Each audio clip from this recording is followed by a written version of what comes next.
Hello, everybody. So glad to see you. I'm Aiden Kramer with the Law Office of Aiden Kramer in Colorado, and you're watching All Up in Your Business. Yay, it's so exciting. So it's pretty common general knowledge that a lot of businesses form in Delaware under Delaware law. There are really good reasons for many businesses to form in Delaware. So a lot of big businesses started forming in Delaware to take advantage of the benefits that it provides. And then a lot of other smaller companies started catching on, seeing that, well, if these big businesses are doing it, then we probably should too. It seems like a great choice for everybody. And while that might be the case for some businesses, most businesses aren't really going to experience a whole lot of benefit from forming under Delaware law. So in this episode, I'm going to talk about why so many companies form in Delaware and the pros and cons of doing it, and to help you decide if maybe you should file in Delaware or if it might just be a waste of money and time. So Delaware as a state is pretty business friendly.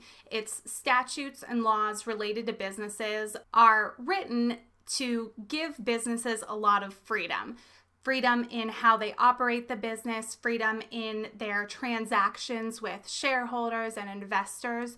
And that's a big reason why a lot of companies form in Delaware, is to take advantage of those business-friendly laws. Another benefit that Delaware provides is with its court system. When there's an issue that comes up in the court system concerning a business, shareholder disagreements, owner disagreements, things like that, a judge, what they call a chancellor, a judge makes the decision in court, rather than in a lot of states where it's a jury who will make decisions. So businesses prefer to have judges, these chancellors, deciding the outcome of the courts, because obviously they're experienced, they're knowledgeable about the laws, and they've made decisions like this before, and they know how to follow precedent of the legal system and the decisions that they've made. Whereas with a jury, it's non-lawyers, non-judges, non-legal professionals in many cases who are making these decisions.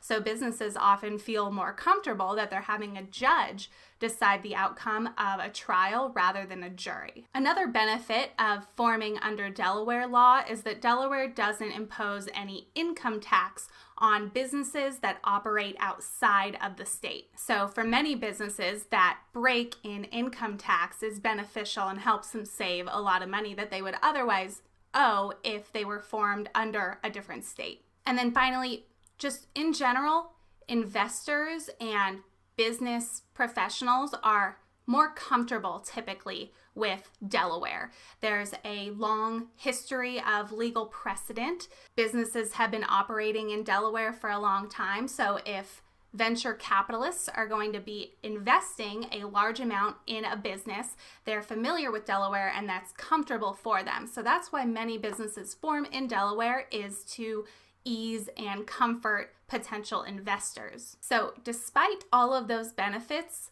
in my opinion at least, for many companies, most small businesses, the drawbacks of forming in Delaware are going to outweigh any of the benefits that you might receive. So even if you're formed under Delaware law, if your business isn't actually operating in Delaware, it would probably still need to be registered as a foreign entity in the state where the business is physically located. I've done a video about foreign LLCs in the past, so if you have questions about that, you can check for that video. But to illustrate, let's pretend my law firm was registered in Delaware. I'm located in Colorado. Colorado requires that foreign entities that are registered in a different state but operating in Colorado, be registered as a foreign company here in Colorado. So I would be registered in Delaware and in Colorado. That means 2 registration fees, 2 annual filing fees. The fees to register a foreign company in Colorado are more expensive than they are to register a domestic or a Colorado-based company. So you have that added increase just by the fact that you're registered as a domestic entity in Delaware. And although Delaware doesn't impose any income tax on the business, it does still impose a franchise tax. So you might be getting out of one kind of tax, but you're still paying a fee to be be registered in Delaware. So overall, unless you are thinking that your company is going to go public sometime soon, or if your company is going to be seeking a large amount from venture capitalists and investors, typically in most situations, it's just not going to provide much benefit to be registered in Delaware as opposed to being registered in the state where your company is actually physically located. Now, of course, if your company is physically located in Delaware, then that's fantastic. Register in Delaware, reap all the benefits that Delaware gives you because you're there and you don't have to deal with any other states unless you're operating in another state as well. But if you're solely located in Delaware, then you get all of those benefits without any of the drawbacks that a not Delaware company would have. If you guys have any questions about that, feel free to comment them. If you're in Colorado and you're starting a business and wondering, should I form in Delaware? Feel free to contact me. I am happy to help. My phone number and email are right there. I hope that helped any of you who were wondering, why does everybody incorporate in Delaware? Thank you all so much for watching. I'm Aiden Kramer, and I'll see you next time.